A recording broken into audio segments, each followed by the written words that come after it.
அருமையாக ஒரு பாடல் பாடுங்க. என்ன பாடலனா, சொல்ல சொல்ல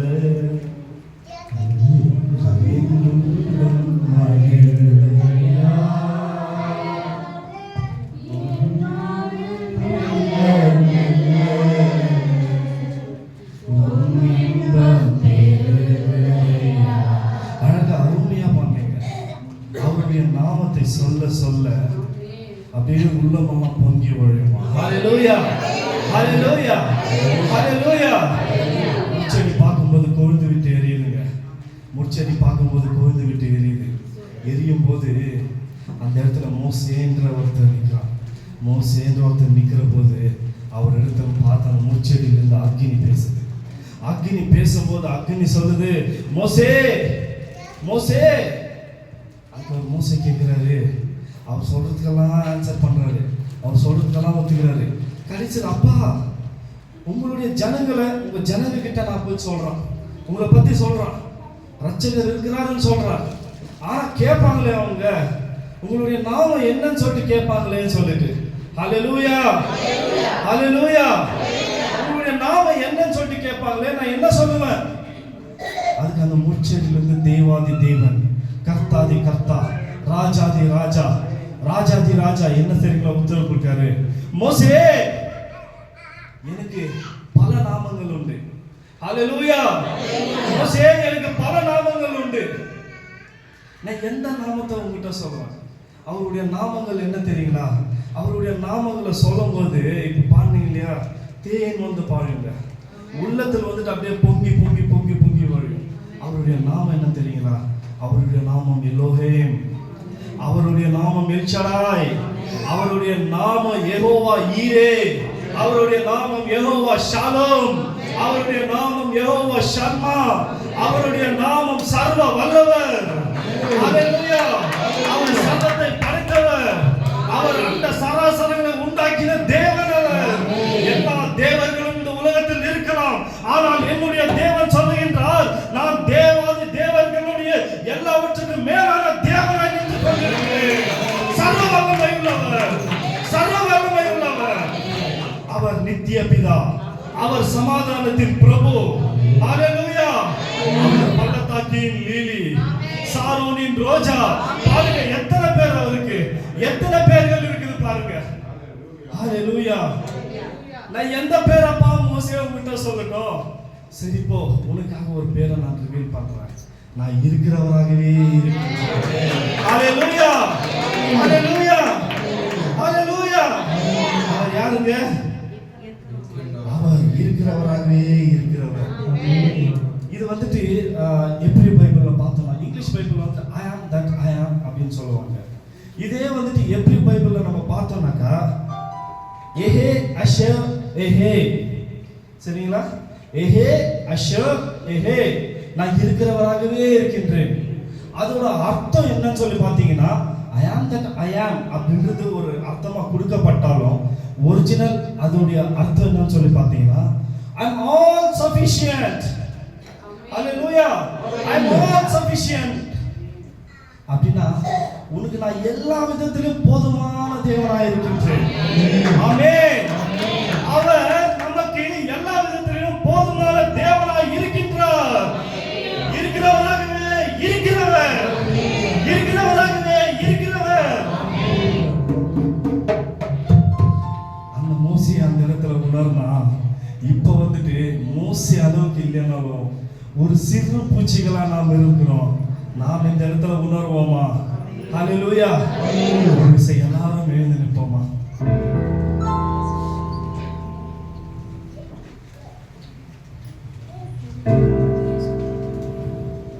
கர்த்தர் சொல்லுகின்றார், நான் உங்களுக்கு போதுமான தேவனாய் இருக்கின்றேன்.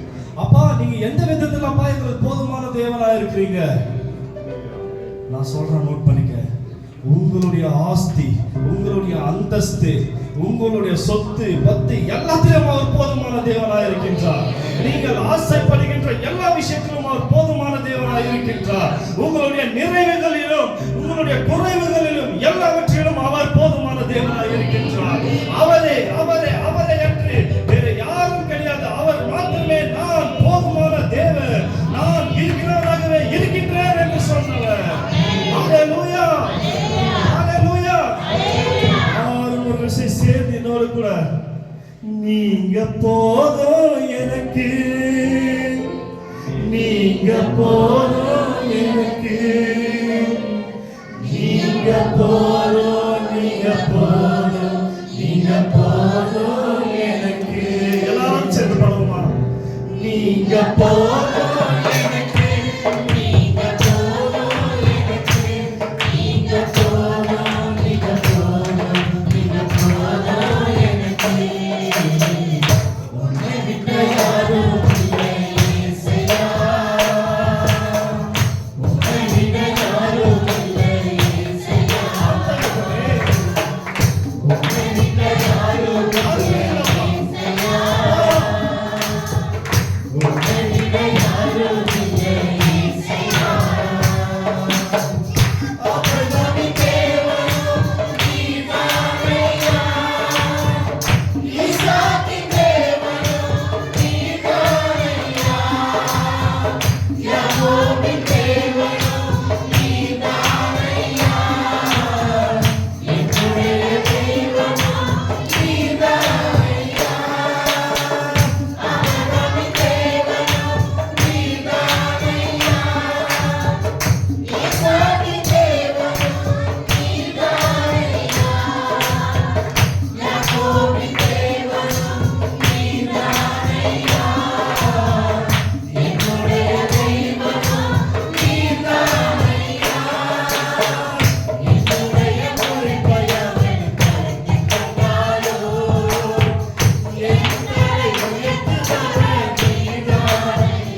குடும்பத்தினார் உற்றார் பெற்றார் என்ன சில பந்துக்கள் யாவரும் விட்டு விலகிட்டாங்க, கைவிட்டுட்டாங்க. அவருக்கு வேலையும் இல்லை, வேலை வாய்ப்பு தரவுமே யாரும் இல்லை. அந்த மாதிரி சூழ்நிலை என்ன பண்ணாரு, எங்காவது வேலை கேட்டு வேலை தேடி போகலாமான்னு சொன்னால் வேலை கொடுக்கறதுக்கும் ஆள் இல்லை. வேலைக்கு போனாவே அவரை துரத்தி அனுப்புறாங்க. ஏதோ அவர் செஞ்ச பாவம். அந்த மாதிரி சூழ்நிலையில் சாப்பாடுக்கு என்ன பண்ணுறதுன்னு தெரியாமல் அவர் வந்துட்டு ரோட்டில் போயிட்டு பிச்சை எடுக்கிறதுக்கு ஆரம்பிச்சாரு. பிச்சை எடுக்கிறதுக்கு ஆரம்பிச்சு பிச்சை போய் கேட்டாலும் யாரும் போடுறவங்க யாரும் இல்லை. யாரும் போடுறவங்க இல்லையே, நம்ம சாப்பாடுக்கு என்ன பண்ணுறது அப்படின்ட்டு தெரியாமல் இந்த கல்யாணம் நடக்கும் இல்லைங்களா, கல்யாணம் நடக்கிறப்ப அந்த விருந்தில் இந்த எச்சரியில் கிடைக்கிறதாவது எடுத்து சாப்பிடலாம் அப்படின்னு சொல்லிட்டு அவர் அந்த மனிதர் என்ன செஞ்சாருன்னு பார்த்தீங்கன்னா, நல்லா கவனிச்சுக்கணுங்க. அந்த மனிதர் என்ன செஞ்சாருன்னு பார்த்தீங்கன்னா, அந்த எச்சி அணியில் வந்துட்டு ஏதாவது கொஞ்சம் துணிக்கைகள் கிடைச்சா அதை போய் நம்ம சாப்பிட்டுக்கலாம்னு சொல்லிட்டு போகிறார். போயிட்டு அந்த எச்சரியில் கிடைக்கிற சாப்பாடுகள்லேருந்து ஒரு 2 வாய் வந்துட்டு எடுத்து சாப்பிட்றாரு. எவ்வளோ ஒரு 2 வாய் எடுத்து சாப்பிட்றாரு. சாப்பிடும்போது வந்துட்டு அந்த சாப்பாடு போடுறவங்க பார்த்துட்டு, யாரா நீ இங்கே வந்து சாப்பாடை வந்துட்டு பொறுக்கி சாப்பிடுங்க அப்படின்னு சொல்லிட்டு கெட்ட வார்த்தைங்களை திட்டி அவரை துரத்தி விட்டுறாங்க. இவர் வந்துட்டு ஓடுறாரு. ஐயோ, என்னால் பிச்சை கூட எடுக்க முடியல, என்னால் எச்சையில கூட சாப்பாடு சாப்பிட முடியல, நான் இந்த உலகத்தில் வாழ்ந்த என்ன பிரயோஜனம், எனக்கு உற்றார் இல்லையே, எனக்கு பெற்றார் இல்லையே, எனக்கு பந்துக்கள் யாரும் இல்லையே அப்படின்னு சொல்லிட்டு ஓடுறாரு. இவருக்கு ஒரு கட்டுதல் என்ன ஆயிடுச்சுன்னு பார்த்தீங்கன்னா, சாத்தான் வந்துட்டு அவன் மேற்கொள்ள ஆரம்பிக்கிறான். அதாவது, நீ மறிச்சு போயிடு, இந்த உலகத்தில் இருக்கிறத விட நீ மறிச்சு போயிடு கண்டினியூஸாக இதே சொல்லி நடக்கும். சரி, இதுதான் சரியான வழி அப்படின்னு சொல்லிட்டு அவர் என்ன பண்ணுறாருன்னு சொல்லி பார்த்தோம்னா, ஒரு பிரிட்ஜு, அந்த பிரிட்ஜு மேலே இருந்து குதிச்சு நம்ம செத்து போயிடலாம் அப்படின்னு சொல்லிட்டு கரெக்டாக அந்த பிரிட்ஜு மேலே போயிட்டு ஏறி நின்று ரெடியாக இருக்கிறோம், நம்ம குதிச்சு செத்துருவோம்னு சொல்லிட்டு. கரெக்டாக இப்படி குதிக்கிற டைமில் தூரத்துலேருந்து ஏதோ ஒரு பாட்டு சத்தம் கேட்கலாம். இது உண்மையான கதைங்க. இது உண்மையாக வந்துட்டு ஒருத்தர் சாட்சி சொன்னது. நான் கேட்டு அந்த சாட்சி வந்துட்டு எனக்கு ரொம்ப பிடிச்சதுனால நான் இந்த இடத்துல அந்த சாட்சி பகிரத்துல ரொம்ப பெருமைப்படுறேன் நான். சரி, தூரத்தில் வந்துட்டு அவர் சாக போகிறவரை தூரத்தில் வந்துட்டு ஒரு பாட்டு ஒன்று கேட்குதுங்க. என்ன தெரியுங்களா அந்த பாட்டு? தெலுங்கு சாங் ஒன்று. ఆత్మీయులే నన్ను అవమానించగా, అన్యులు నన్ను అపహాసించగా, అండ నీవైతివయ్యా, కొండ నీవే యేసయ్యా. பாட்டு தூரத்துலேருந்து கேட்குதுமா. என்னடா இது, ஒன்றுமே புரியல. எனக்கு வந்துட்டு யாருமே இல்லைன்னு நினச்சாக்கா, இதோட அர்த்தம் வந்துட்டு ஆத்மீயுடு, உன்னுடைய அந்த சொந்தக்காரங்க உங்களை விட்டாலும், உங்களை வந்துட்டு அந்நியரா பார்த்தாலும் நான் உங்களுக்காக இருக்கிறேன் அப்படின்னு சொல்லிட்டு ஒரு வார்த்தை தூரத்துல இருந்து அவர் கேட்டுட்டு, அவருக்கு ஒண்ணுமே முடியல. அவர் குதிக்க போற நேரத்துல அவரை பிடிச்ச அப்படியே பின்னாடி இருக்குது. குதிக்க போற நேரத்துல அந்த வார்த்தை அவரை பிடிச்ச பின்னாடி இருக்குது. ஓடுறாரு. எங்க அந்த பாட்டு, எங்க கேக்குது அந்த பாட்டுன்னு சொல்லிட்டு நேரா போய் பார்த்தாக்கா ஒரு இடத்துல அந்த பாட்டை பாடி மாட்டாங்க. அது என்ன பாட்டு தெரியுங்களா? பாடுவோமா எல்லாரும் சேர்ந்து தெரிஞ்சவங்க? యేసయ్యా యేసయ్యా యేసయ్యా యేసయ్యా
ஏசையா ஏசையா ஏசையா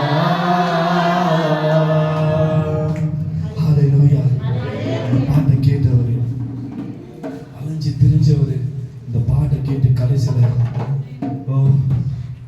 இந்த பாட்டால் அவர் மனம் திருந்தி ரட்சிக்கப்பட்டு அவர் இன்னைக்கு தலை சிறந்த ஊழியக்காரனாக இருக்கிறார். ஹல்லேலூயா, ஹல்லேலூயா, ஹல்லேலூயா. அவர் ஊழியக்காரர் மாத்திரமல்லங்க, அவருடைய ஊழியம் பலமாக போய் கொண்டிருக்கிறது. ஆந்திரால ஒரு விஷயம் பார்த்தோம்னா, இந்த சாங் எழுதினவர் வந்துட்டு என்ன செய்யறாரு, ஒரு வாட்டி ஃபோன் பண்றாரு. அவருக்கு ஃபோன் பண்ணி அவர் எடுக்காதனால நம்பர் கொடுக்குறாரு, எனக்கு கான்டாக்ட் பண்ண சொல்லுங்கன்னு சொல்லிட்டு. அவர் திரும்பி என்ன பண்றாரு, அந்த நம்பருக்கு கூப்பிடுறாரு. யாரா இருக்கும் அப்படின்னு சொல்லி கூப்பிட்டா, இது மாதிரி நான் இந்த பாஸ்டர் அப்படின்னு சொல்லி பேரை சொல்றேன். பேர் சொன்ன உடனே அவருக்கு தெரிஞ்சது இந்த பாட்டை எழுதுனவர் அவர் தான் சொல்லிட்டு. ஐயா நீங்களா பேசுறீங்க? ஆமா நான் தான் பேசுறேன். என்ன ஐயா என்கிட்ட உங்களுக்கு அப்படின்னு கேட்டா, எனக்கு ஜெபம் பண்றீங்களா? ஹல்லேலூயா, ஹல்லேலூயா. பாட்டை எழுதினவரு அவர் மரிக்க போற தருவாயில் இருந்தவருக்கு இந்த பாட்டு ரட்சிப்பு கொடுத்தது மாத்திரம் அல்லாமல், இந்த பாட்டு எழுதினவரே அவருக்கு கால் பண்ணி எனக்காக ஜெபம் பண்றீங்களா? ஆமென், ஆமென். அதுதாங்க நம்மளுடைய கர்த்தர். நாம எல்லாம் நினைச்சுன்னு இருக்கிறது என்ன தெரியுங்களா, இவ்வளவு தான் நினைச்சுன்னு இருக்கிறோம். அவர் இவ்வளவு கிடையாது, இவ்வளவு கிடையாது, இவ்வளவு கிடையாது, இவ்வளவு. ஹல்லேலூயா. உங்களுடைய கரங்கள் என்ன குறுகி போகலாம், தேவனுடைய கரங்களோ ஆமென், ஆமென், ஆமென், ஆமென்,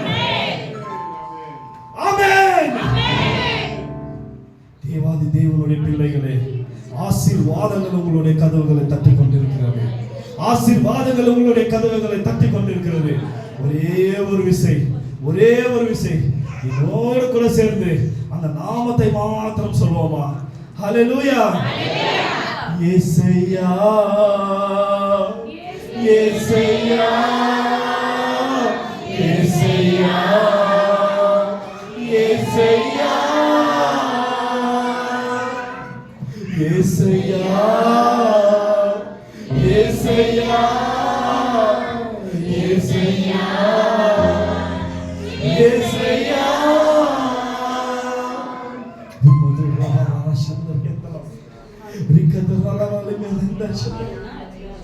Glory, glory, glory. தேவனுடைய மகிமை, தேவனுடைய மகிமை, தேவனுடைய சிங்காசனம். நான் நிச்சயமாகவே தேவனுடைய பிள்ளைகளே, நான் நிச்சயமாகவே உங்களிடத்தில் சொல்லிக் கொண்டிருக்கின்றேன். தேவாதி தேவனுடைய சிங்காசனத்தை காண்கின்றேன். தேவாதி தேவனுடைய சிங்காசனம் நம்மளுடைய மத்தியில இறங்கி வந்துவிட்டது. அவர் சிங்காசனத்தை நம்ம மத்தியில போட்டு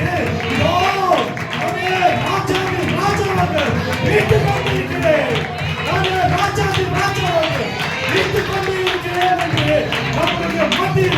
சிங்காசனத்தை போட்டு அவர் அமர்ந்து விட்டு விட்டார்.